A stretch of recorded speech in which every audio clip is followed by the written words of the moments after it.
Today's date is 28 May 2024. My name is Dennis Gill with the Americans in Wartime Experience. And I am in Wyckoff, New Jersey. I've got the pleasure of speaking with Patrick Lawler. Thank you, sir. Appreciate you sitting down and talking with us. Thank you. Yep. If you could just give us a little bit of background on who you are. Where did you grow up? Where were you born? Go to school? You know, that kind of thing. I grew up right here in Wyckoff. Okay. I'm a New Jersey guy. Grew up in Wyckoff. Born in Valley Hospital in Ridgewood. Went to college at Fairleigh Dickinson University, often referred to as the Harvard on the Hackensack, as I talk about. Okay. I've been a local guy my whole life, and I was in high school during the events of 9/11. I graduated Rampo in 2004. I was a sophomore. Okay. And yeah, and it's one of those days. Yeah, yeah. What kind of work do you do now? I am now a student success coordinator at Passaic County Tech Institute, so I'm in the line of work of a teacher. Okay. Now, so sorts. You might refer to as a dean of discipline, kind of is what I do. Okay. So gotcha. it's a job. It's a good job, and it works with young people and inspires them. And I've told this story a couple times to my classes because before that I taught history. Okay. And my degree was a history economics degree from Fairleigh Dickinson. Okay. So I taught history in the past for 10 years. Now I do that. Yeah, yeah. Okay. Outstanding. So tell us about September 11th, 2001. Well, it's one of those days, like I said, you're never going to forget it. You're there, you're going through the thing. I was 16 years old, and I remember I was in my driver's ed class. We were just about done with it, and somebody said, "Oh my God, a plane flew into the Twin Towers. What a horrible accident." And that was what you really thought. Mm-hmm. And I just remember hearing that, like, okay, you know, you go about your day, go to your next period class. About 10, 15 minutes later, you walk over. I'm walking to my chemistry class. Miss Cass, and I forget, she was the grandmotherly type, would always give you kind of the answers on the test. She'd always help you to get through the process. Right. Really nice lady. And she was kind of distraught in the room. And I remember how distraught she was because her son worked in the city. And I think it was he was on Wall Street, but he was close by. And he frequented World Trade One, so she didn't know if he was going in. And on the TV, she had the news on, and we're sitting there watching it. Plane, I think it was originally classified as an accident originally, or plane flies into the World Trade Center, not an attack of any kind. And we're sitting there watching. As we're watching it, all of a sudden, that's when the second plane comes right in, and then it all dawned on us. Now we all thought horrible accident, and now we're thinking, this is not an accident. 1, 1,000,000 to 1 shot. 2, something's up. Right. And then we were all kind of really panicked at that point, and a girl literally broke down soon after the second plane hit the second tower because her uncle was in there. And I remember her reaction. She had to be taken out of the room. She was crying hysterically. And we all realized how real a situation this was because several people in the community we knew, and knew people that had people that worked there. And throughout time, being a local guy myself, I had more and more people that I knew as I was only a naive 16-year-old that I actually ran across that were involved in the coming weeks and months to come. And I remember just thinking, like, why would they, like how could this happen? Who's doing it? Like, what's going on? And then it was like just complete chaos through our room. And then being the good teacher that Miss Cassidy was, she was talking about the physics of the jet fuel and how fast it would burn. And they were talking about, well, you know, it could be contained, but it's like a drop an incendiary bomb. And so everybody's got to get out of the building. You know, she was like just talking about the science of it, trying to distract us from the actual event. But they had left it up on the screen because it was such an event. And you could not. And then you heard about the Pentagon soon after. And then the crash out in Pennsylvania. And you're like, well, I was thinking the heroes that were involved in that flight. I mean, they were true heroes, taking down flight, getting the next target, whatever it may have been, the White House or the Capitol building. It's been speculated over the years where they were headed. But you're just like sitting there taking this all in. And you're just like, this can't be happening. This is like, am I going to wake up soon? What, like, this is like a nightmare. Like, you didn't really know. And then you just take it all in. And you're just like, can't believe it's happening. All the people, and you saw then you just watch as we continue to watch throughout class. First tower falls, then the second tower, and the events of the day stick in your head, and then you just watch this. And we were watching on this old screen TV from like the 70s. I don't think they replaced it since the school opened. And you're just sitting there watching it, and you're just like, but the picture's still as clear as day. It's like it was an HDD almost. I can remember the vivid details of watching the plane and the smoke and the billowing, and then seeing the aftermath of the first tower and the second tower, the fella, whatever's flying whatever pictures they got from the ground there, looking up and things flying around, and the paper and the soot, and people just covered in that. And you saw some of that from the TV cameras that day, just covering it throughout the day. We watched a couple more classes. Eventually, they cut it off around noon. They said, teachers, please refrain from showing it. We've noticed several impacted families in the community. And I remember that announcement as a kid. Thinking, how many of my friends had like cousins, relatives? And you start thinking, there's not a lot of chance a lot of people got out. And then you start thinking how many people would be stuck there. And I remember thinking, and I was thinking of my buddy whose girlfriend at the time, her father worked in World Trade One. I'm like, oh my God, he's up on that floor. He was a trader. And I'm like, I wonder if he made out. So then I go running down the hallway at some point soon after that chemistry class, and I found her. I said, your father? He goes, yeah, he made it through. He was fighting with my mother. And I start going, oh, all right. It's like, oh my God, thank God. Like, when you don't want to make light of something like that, we're just sitting there going, oh my God. Like, and you're just like, man, you just realizing that, like, you heard somebody else and you're checking in. Are they okay? And I was always like one to check in. I always knew a lot of my friends. We were always checking. Everybody's hearing, I think Johnny's father worked here. Let's talk to Johnny. And then all of a sudden it just kept rolling throughout time. And then I realized I was lucky not to have anybody that was directly related to me, but so many people that I knew, family members of other people, brothers of people in the community that I knew that had been affected by it. And you really think about it. And the events of that day are always going to be with me. Yeah. It's never going to be not with you that day. And it made you, like, the initial was shock and then upset. And there was that anger, like the progresses of grief. We're going through it all in one day. Now once we got to figure out who was this, who's going to, and then eventually they lay claim to that. Bin Laden laid claim to that he was the one that orchestrated the plot, and then later on, then there was rage and revenge, and all those things. Yeah. And it was, I would imagine, it'd be similar to what people went through when they heard about the attacks on Pearl Harbor, and even though that was a military, it was a quiet Sunday morning, just out of the blue. And I remember how clear a sky it was that day on September 11th. You looked out, it was a blue sky, very few clouds in the sky. I remember driving to school that day, and I stopped at Midland Park, and there's a great hill. Just going down Midland Park, you can see the skyline, the towers are there. And then later that day, I went down the same skyline. And you looked up, and there was nothing but smoke that had billowed up, and there was just nothing there. It was like missing almost. And the coming days, this is the day after the smoke cleared, you noticed you noticeably missing. Yeah. A part of your life was missing. It's like a analogy or an allegory for like what all the lives that were lost and touched and all those things that were affected on that day. Yeah. How far away did you live from Lower Manhattan? So it's only about 12 miles. 12 miles. Okay. From here to there, it's about 12 miles. It takes you about an hour with traffic, but it's only about 12 miles. Right. And you could very clearly see it throughout the skyline and everything. And it's just, as you get close and you realize how many people they're there.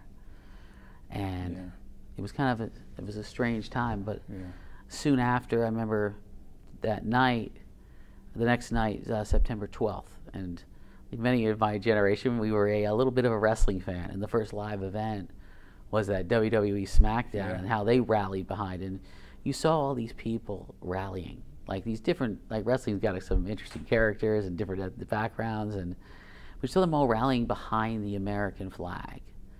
And that was one of the times I feel like the country really came together as it started to pull apart from the election of 2000 and the Bush v. Gore thing. Because I was a history nerd even in high school, and I turned out to be a history nerd even bigger then, studying those things. But like you go, oh my God, like these people rallied, and like it rallied you, and the country became rallied as we were slightly divided, and we were rallied behind that patriotism displayed there. And then everybody became a patriot, became together and helping each other.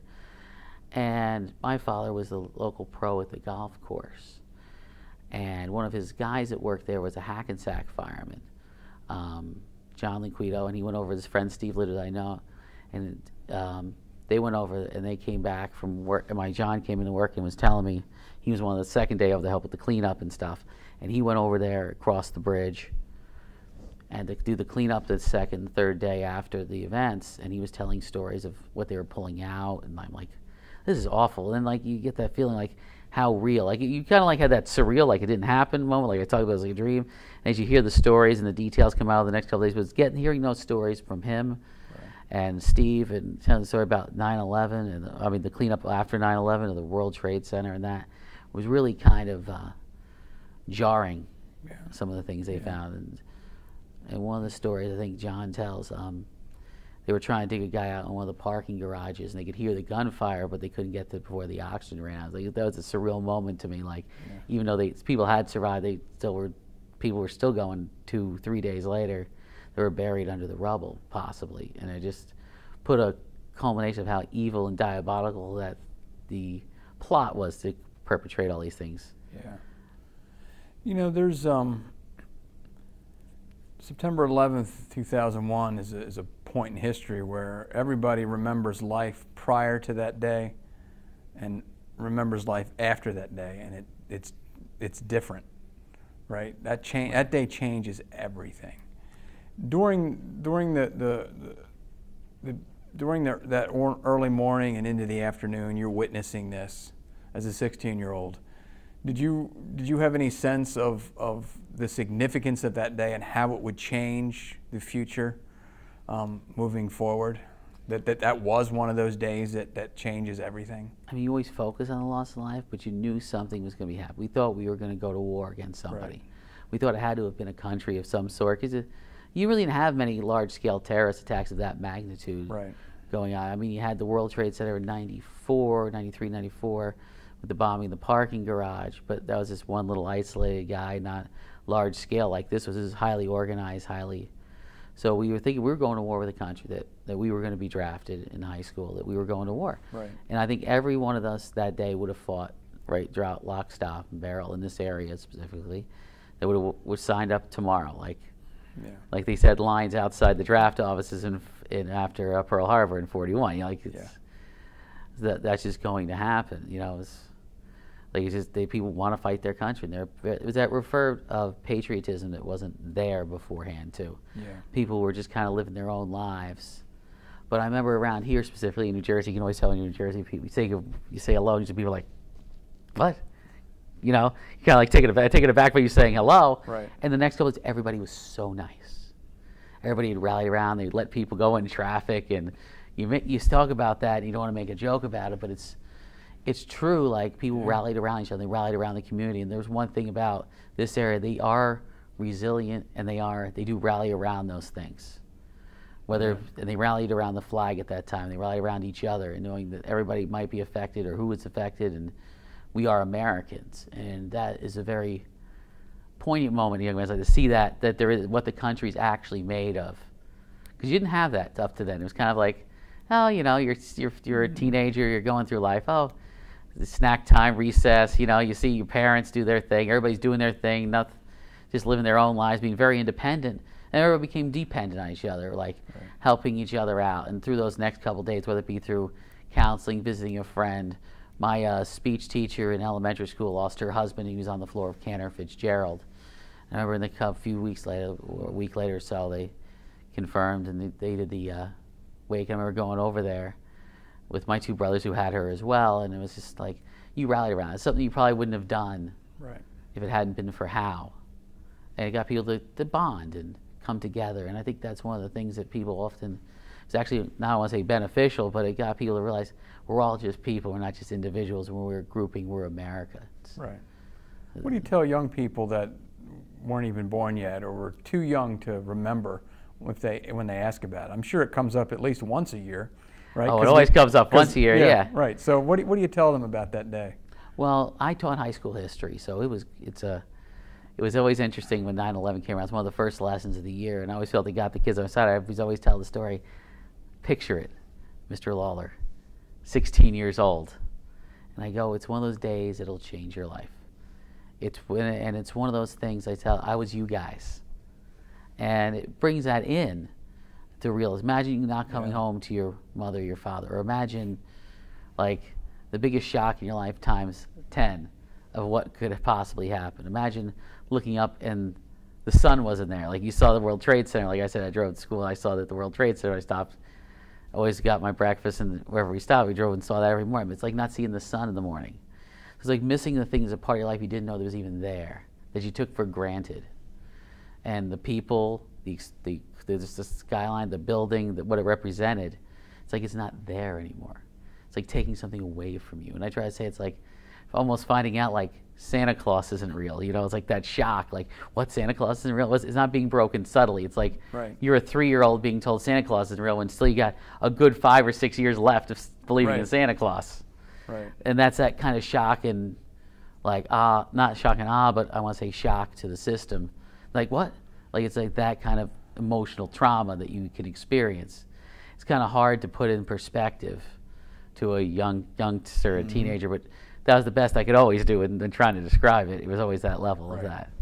Yeah. What do they want to know about that day? What questions do they ask? They want to know what it was like. Like, was it hazy here? Like they always ask. Like it was kind of confined to the New York City, but it was crazy. And I remember telling them like, imagine seeing a giant parade go across the GW Bridge. I always say people just walking home. They left their cars, whatever they were stuck, they couldn't get in. They turned around and walked across the bridge to get home that day.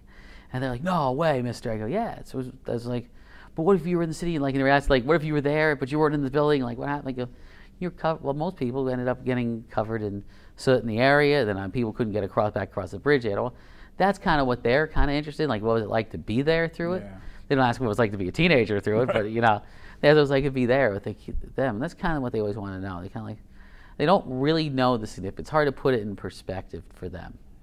Yeah. Because it was kind of withdrawn. And I go, and I always tell the kids, especially when I was teaching, I go, you can ask your parents.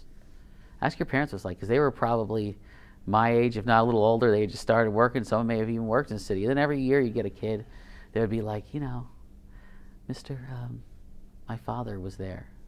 Like he wasn't in the world. So he was like, he was there. Like, oh, okay, gotcha. And then he'd share his story with the class, and so it's kind of interesting what his father tells him, and it always became, then it made it more real to the kids. But for me, it's very real that just living through that old 1970s Zenith TV that was hanging in the classroom, it's always just real, and those moments are just sticking with you, and they stick with you forever. Yeah. Like just watching things fall from the building, which you found out later you couldn't quite make out until you find out, oh, those are people. Yeah. How about your parents? What do you remember about the reaction that your parents had? Did they talk about it with you, or were they just too much in shock? And they talked because my neighbor across the street, her husband was flying out to California that day. And one of the flights that had been hijacked was actually flying to California. So she was in panic that he was on the flight. So I remember my mother telling me the story. She goes, we were so scared. And she opened up. And the first time I ever saw my mother like well up and almost like tears of joy, that wasn't her, with her husband going there and having to go through that anguish. And she felt so bad for her neighbor. But eventually the guy was all right. Yeah. He was on a different flight to California that left Newark. But they all had that same, they watched it across, and she was just sad and the lost life, and he was like the anguish they caused her, and it made it seem more real than it did watching the girl break down in class, watching my mother break down. My father was he was working outside, and then he turned around, all of a sudden he just saw the plume of smoke, and that's what he remembers. He was given a lesson on the golf tee, and the range faces the opposite way from the city, and he was turned around this way, and all of a sudden he turned around, like he just didn't have a radio on, nobody said anything to him. Next time he turned around, then it wasn't there. It was just the plume of ash and dust and whatever was there. It was just burning in the skyline. So like he was like almost like brutality. He tells the story much better than I do with that. I was like he was like checking his eyes to see if he was having a stroke or something. Like, something's missing. Like is something on fire? Like, and he goes to he was crying because he knew so many guys that were in the business. And then I remember he told me, because the guy who I just cleaned clubs on Saturday gave me my first ever big tip. Gave me a $20 tip. He just made a bunch of money at Cantor Fitzgerald, actually. And he had lost his life. And that kind of, that hit me really hard. And I broke down a little bit. You know, like that nice guy, that young guy, he was like 36. That guy, until you're thinking, oh, people's parents, all right, you know, they're all, but then you're thinking like young guys, and it just starts hitting you, like it hit it gradually as it went on. And like as they talk about it, as they opened up about stories from them living through the Vietnam War, and their friends, a couple of them lost friends that went to Vietnam, and so it was like just kind of reliving all those tragedies. You just kind of go, this is, and then they didn't say it was worse, but it's like, it's kind of like, it was out of nowhere, and it was just, you were kind of expecting to get that call from that, but you didn't get it from there. Not like, just like, what? Right. It was almost that shock. That was a big thing I do remember, is that that shock, like what happened? Huh? What? Nah, it's a nightmare or something like that. As you reflect on that day, how do you think that has, how did that change you personally? I think it changed me quite a bit. I think it changed what I wanted, what direction I wanted to go in. Like I felt like people need to know about this event and past events and how history doesn't repeat itself. So I think it shaped my ways of becoming a teacher, actually. Okay. I was definitely thinking about, unless I found out I could not qualify because I have scoliosis I had 2 titanium rods on each side of my spine that I had freshman year done, so I would not be able to. But I would have enlisted. I would have been one of the first guys that said I would have went right over there and take care of business, that had to be done. That was kind of a teenager. That's what you're thinking, pig-headedness, Right. They just blow something up, how teenagers are. Let's get revenge, but that's the way we thought. But it definitely affected me a lot to educate and to tell this story and tell other stories and tell them the importance of history and knowing what the patriotism is. That's the one thing I do remember in this area. I got very patriotic from a time where it wasn't to a time it was like over the top, which was good. It's good to celebrate America, and I'm all about America now to this day. I always think we go outside and what's best for America, and I think that changed some of my political views and other things like that. Do what's best for America. Put America first. We don't want these things to repeat themselves. So I think that's kind of what it kind of shaped my career, kind of things I believe in life, and understanding those things. Yeah. What would you want someone who might come to you in 20 or 30 years and ask you about that day? What would you want them to know, or somebody who might watch this? What would you want them to know about either that day or the days and weeks that followed? What's important for a young person to know? That people are good. Despite what everything he says, people don't like each other, people are divided, that in times of need, the American people come together. And that was a time of need. And that's something that you see slowly getting lost now in 2024 is a big schism in which direction you're left, you're right, conservative, Democrat, Republican, that people are inherently good. That people in this country will come together and rally in times of need. Because there's no more densely populated area than New York, New Jersey. Yeah. And specifically, anybody from this county, Bergen County, would be the most densely populated county and the most densely populated state. And it's saying that people, no matter what their differences are, they will come together. They're all the different personalities, they will come together. And that patriotism and that really defined what New York was, that we would rally together, New York, Jersey, we rally together and be patriots, rallying the whole country. The country rallied behind that. And that became that I want them to realize that the country is good, that the country is great, that America is the greatest country. We have all these freedoms, and they can be taken away, though, in an instant. In one moment in time where a guy hijacks a plane or crashes into a tower, that life is very precious as well. That is this preciousness and this freedom that we have can be taken away in a split second. That one well-orchestrated and security dropping the ball occasionally from time to time on these things happen, that life, freedom, that could be gone in an instant. Your life could be gone in an instant. That all this stuff is very precious and you need to value it. Your life, the country, and your freedom that we have here in America. Yeah. You are right. People do, in a tragedy like that, or what happened up in Boston, with the bombing, people come together, New York's strong or Boston's strong. Yeah. On the flip side, it's sad sometimes that you need that kind of thing to happen for people to come forget about their differences and say, okay, let's work together as for this goal, whatever goal we're trying to. Yeah, whatever goal we're trying to reach. But everybody's got their own personal agendas and things that they do, and you have a capitalist democracy, and I love capitalism, big fan. But sometimes when you get that, you get a little on the selfish side, and it takes a moment to wake you up, a moment of clarity, as they say for the addicts. A moment of clarity when, all right, we need to fix this. Yeah. Like we need a moment of clarity now. We definitely had that moment of clarity that day. That we are a people. Let's rally together.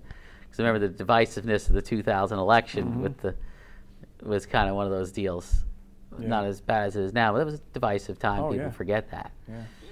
And now that was that moment of clarity. Like, we got to come together. We got to rally. We are America. This is freedom. And I think it was handled I remember W. Bush there having some good sound bites that day, and I could not think of a better president to be president at that time, because the way he made things clear and concise, and everybody understood what was going on, and clearly laid things out. I mean, you got to rally behind your commander-in-chief, no matter who it may be. Right. You need to rally behind him. So we need to come together in all those facets. Yeah, well said, well said.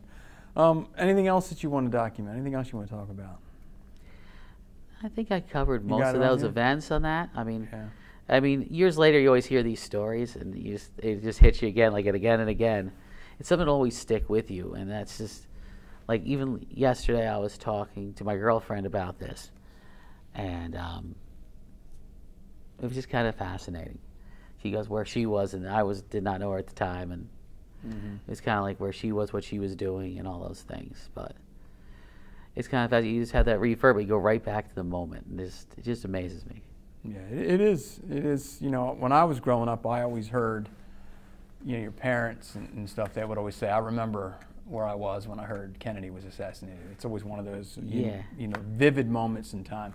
And I never had experienced anything like that until September 11th, and now I know exactly what they mean. You remember that day like it literally was yesterday, and I'm sure you'll and I will live with that forever. You'll have that vivid memory in 50 years. You'll remember everything you did that day. From the smells, the taste, you know, everything. The sky that day was the big thing for me. The weather. Perfect day, and all of a sudden you got this plume of smoke coming out by the afternoon. You went to school on a beautiful day, and you came a plume of smoke on the same skyline. Yeah. Well, Patrick, on behalf of the Americans of Wartime, thank you very much for sharing your story. You're a history guy, so you know how important it is to keep history going and to document it. Yes, you got to document it. You got to learn from it. That's key to everybody's operation today. To be successful countries, that learn from our mistakes and learn from our past and learn from what can be prevented. Yep, you're right. You're right. Well, again, thank you. Thank you. Appreciate it.